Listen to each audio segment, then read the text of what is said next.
guys and gals, Nary here from Drake Wayne Gaming, and 70 Matt's What of the Gaming Dragon. Today I'm coming back at you another Let's Play episode of Moonlight Castle. So yeah, before we jump into it, just want to let y'all know that our Patreon is now for as little as $5. Y'all can help support the channel, get some awesome rewards like permanent access to our community Discord server and full access to upcoming Not Safe for Work videos. Anyway, let's go ahead and jump right back in. Alarm chain, you were up, and let's go. Alright, if this turns out to be another prank, I'm done. For good. Forget about inviting me ever again, and even Dylan won't be able to change my mind. Russell approached Clyde, who seemed to be barely holding it together. The dragon must be overwhelmed at this point. Still, he was trying his best not to let it get in the way of his friends. How are you holding up? I'm exhausted. Hopefully the place isn't too far, and hopefully I can sit down somewhere. Ryan also forced himself to come along, most likely because he wanted to stay with me. It was obvious. I could see it written all over his face. Dylan, however, was still a mystery to me. He said no to Blake's stargazing, but didn't decline Liam's proposal, and he was tagging along also. It's not that far, but try to keep up with the group. I don't want you to get lost, and if you do, scream as loud as you can. I don't think I will, but thanks for the tip. Just the tip? Okay. Liam derailed from the main path and walked through the forest. The deeper we went, the harder it was to follow him. The road was growing steep and irregular, and the trees were starting to get in our way. Ah, shit! I slipped, but Ryan's reflexes saved me from tumbling down to the bottom. I gotcha! Are we there yet? It's getting harder to see. The fog is rising. Yes, we're almost there. Just a little more. Ooh. I could see a hint of an old rusty gate, something that was pretty much in ruins and clearly abandoned for who knew how long. The fog combined with the darkness gave me the shivers. Ryan must have felt them too, as he'd never let go of my hand. What the fuck? Patrice uttered the words that I thought everyone had in mind. We walked forward and the fog slowly faded to show us the infamous castle that Liam wanted to find so badly. Ooh. Ooh, that's cool. Huh. Who would have thought it really existed? Russell moved close to the giant structure and began to examine it with curiosity, and then he made his way toward the center of an open area where an old fountain lay empty with nothing but debris inside. Amazing, isn't it? I want to go in! Hell no! I said I'd come, but going in? Nope. I'm gonna sit here and wait for you guys to come back. I get it, this cursed place is scary. I don't blame you. There's no such thing as curses. I'll show you that this is just an abandoned chunk of rocks. It must have been centuries since the last time anybody set foot in here. Russell huffed and headed for the entrance, and Liam followed him. The two of them were so determined to prove each other wrong that they forgot about us. We still followed them, however. What do we do? Ryan tugged my shirt, and he asked me the same question that I was about to ask him. I'd like to see the inside, too. It's basically a museum, except there's no one to keep it clean. That's certainly one way to look at it. I like your vision. It sounds friendlier and less terrifying. Do you think we can get to the top? I think the roof will be a good place to look at the stars. It's like, no.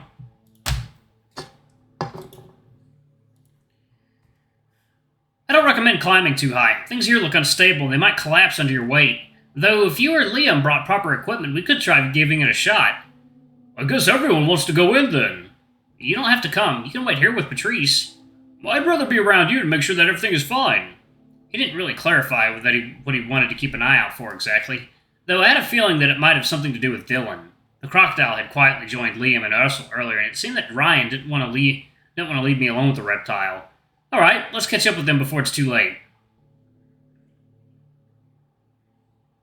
All of us stood in front of the doors while Russell and Liam kept bickering over their different opinions, which turned into an endless argument. And soon Dylan just got tired of it. He was forced to push the two aside and grab the rusty handles himself. A horrid creak made its way to our ears as the doors were opened wide. Peering inside, I thought that it looked as if the place was inviting us.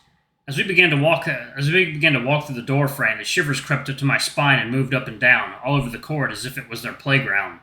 There was a chilling wind blowing against our faces the moment we landed our first steps on the floor tiles. Moving inside, we were greeted by the empty hall before us. It was old and full of dust and spider webs. The architecture looked charming, or at least that was what I thought before I saw the disturbing mess on one of the walls. I couldn't help being reminded about the things that Liam had told us about the place. If we weren't busy trying to stay calm and pushing away eerie thoughts, I might actually have been excited to go on a tour of this place, maybe during the daytime. This place is big. Where are we going first? Russell broke the silence, and the bull's voice was echoing through the hall. Everyone turned to look at him, except Liam, who kept walking. The bull then moved ahead of the lynx and blocked the way so that the spotted feline wouldn't wander too far from the group or the lounge. To our surprise, though, Liam just suddenly stopped moving, and then he crouched. The lynx leaned himself over to the ground and began to analyze the soil, for reasons best known to himself. I'm gonna check the room upstairs. You can come along. I don't care. He said that as he stood up, and it was seemingly random in relation to what he just did. Then he looked around for a place to climb, and, as he was walking to it, the entire group followed him. I meant one person. We're gonna split it. We're gonna split. I thought it was obvious. Once Liam noticed that we were all following him, immediately he stopped and turned around to face us with a frown. Fine by me. Instantly, Dylan backed away. It wasn't like he was here for the company to begin with. It appeared to me that the crocodile was tolerating Liam only to use the lynx as an excuse to justify his own urge to explore as well. Why? I don't get it. Clyde's voice was shaky. The dragon was clearly not fond of Lynx's suggestion. We should stick together. Going alone in a place like this is never a good idea. He's right. Moving as a group should be the safest option here. Liam sighed, and he was visibly annoyed. No, it wouldn't. I was making sure that the castle could hold our weight. Imagine all of us climbing to the top. I'd rather have us split and scatter around to investigate. It'd be faster to learn all there is about the place, and I don't think you guys want to stay here too long either. Water time. Hey, y'all, and we are back. Let's jump right back in, shall we? Okay. What he said actually made sense to me, and that was probably why nobody said anything back to him. However, the weird feeling I had earlier never left me. I thought it was a little too convenient to see everything fall exactly where he wanted. Was that really the only reason you wanted us to split? I mustered the courage to express my doubt, and Liam paused upon hearing that. What's with that weird question? Blake followed on from what I'd said. You're not telling the truth, are you? What's your real intention? Liam went into a huff. I could see him growing upset by the second. Nothing. I haven't done anything. You guys need to chill out. He was obviously hurt by the lack of trust in him, and we were all uncertain about what to do. Whatever. If you don't want to come, then go outside and be with Patrice.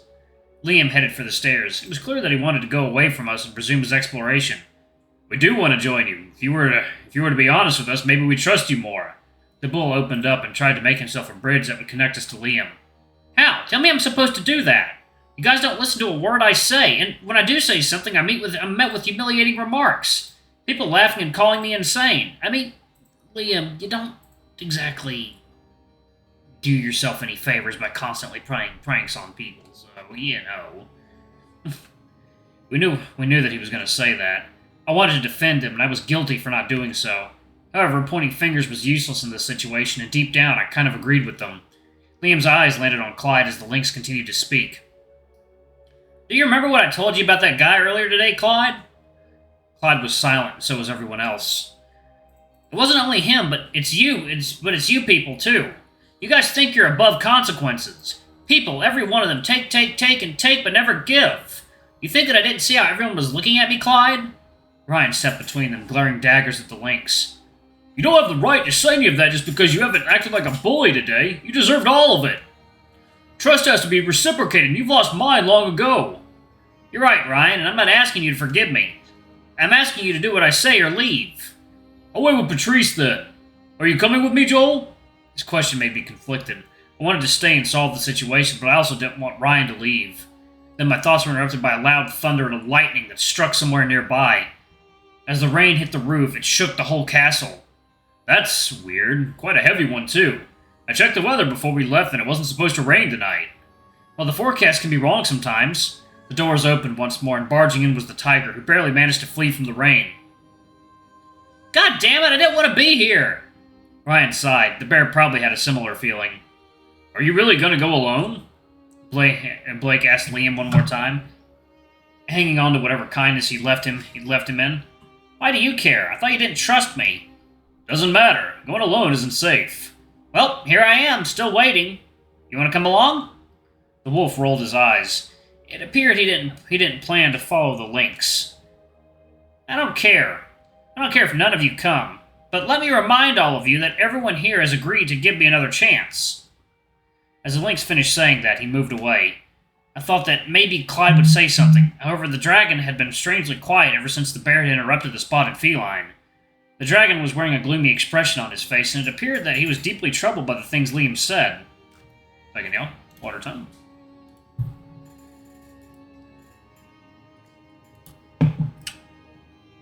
Patrice didn't seem to care much about the situation. Dylan was still chilling around from a distance. It seemed those two had things to keep their minds busy, so I didn't bother them. That left Russell and me as the only ones who truly cared about what was going on with the lynx. We looked at each other for a moment, and it became clear only one of us was allowed to go after Liam. I thought it'd be better if I took the initiative. What should I do? Talk to Russell and hang out with him. One of us had to follow Liam to keep him safe. However, it didn't mean it had to be me. It had to be Russell or me. There was no use finding an alternative to honesty. Therefore, I looked at the bull. Oh, let's see. Go after Liam. Let's see.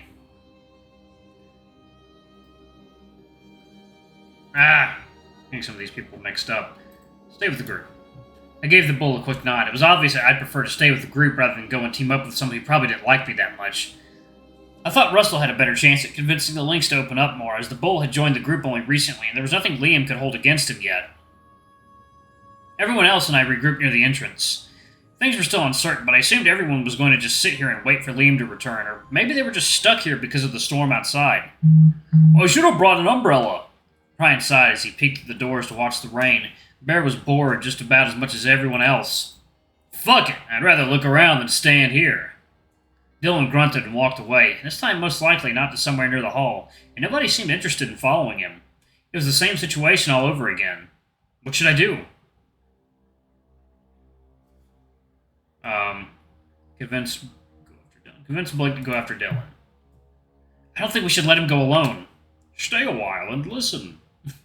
I pushed myself to say that because I was worried about the crocodile. Still, I thought it'd be best to avoid spending time alone with him. Therefore, I shot Blake a concerned look. The wolf took a deep breath and then he stood up. Fine, I'll go with him. Liam's bullshit won't ruin my plans. I'm checking the roof no matter what.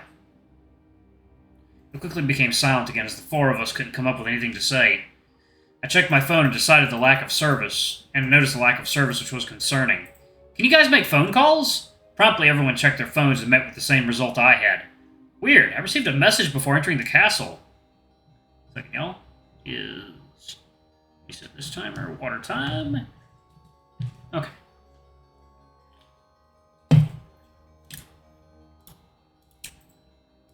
Alright. Guess I've been denied the only form of distraction I had left. Clyde stood up to walk to the middle, and then he looked at us. I just remembered that castles usually have a library somewhere, and I've always wanted to hold an antique document. May I have an assistant? It seemed even the dragon had an idea of his own exploration, too. He tried to sound excited, but matching enthusiasm wasn't found in his voice. Truly, he was still worried about Liam, and he couldn't come up with any other way to cope with it. What should I do? Make plans with Ryan. This is a Ryan run. It's official, folks, this is a Ryan run. I didn't think I wanted to go along with his request. However, I'd feel really bad if everyone else also turned him down. Should I discuss it with Ryan? Joel, can I talk to you for a second? It seemed the bear was able to read my mind. He called me to keep both of us busy and excuse ourselves from Clyde. I suppose if you're up for helping me with something, I can go with you. And it looked like Patrice caught on to what we were doing and offered to help out. I was sure the tiger was scared of this place, and he'd definitely stay outside if the option was given to him. However, he probably thought that letting Clyde go alone would be a bad idea. I'll happily help. Thank you for coming along. We never really had an opportunity to talk with each other much. I guess that's true. I'll ask you stuff to keep my mind busy and away from thinking about the place. The pair walked off, and now I was left alone with Ryan. Looks like we ended up doing exactly what Liam wanted us to do. He looked annoyed. Maybe to him it was the lynx had won again, and he must be thinking that it was unfair how the spotted feline kept getting away with everything. I know you're bothered, but we ourselves agreed to come here, and he'd already told us his plans beforehand. We haven't been very nice to him tonight either. We're always on edge, and we haven't shown him any sign that we trust him. The bear was quiet. What he just said must have gotten him to think about why we were here. Oh, alrighty. Alright, I'm going to go ahead and pause it right there. Thank you all so much for watching. Don't forget to like, comment, subscribe, ring that notification bell, and check out our Patreon if you can. It always helps. Before I go, I'm going to go give a quick shout out to my bronze tier patrons. Thank you all so much for what you do for the channel. We greatly appreciate your patronage. Thank you to our silver tier patron, Cade Silvermoon. You are awesome, and thank you for going a bit above and beyond. We love you. And to our gold tier patron, Amr, you are awesome. 10 out of 10 for you, sir. We hope you enjoy your new icon. And anyway, if y'all want to get your names in the credits, it's as little as $5 to join the Patreon, and you get some awesome benefits like not safe for work videos and such. Anyway, I love you all, and I'll see you all in the next video. Bye-bye!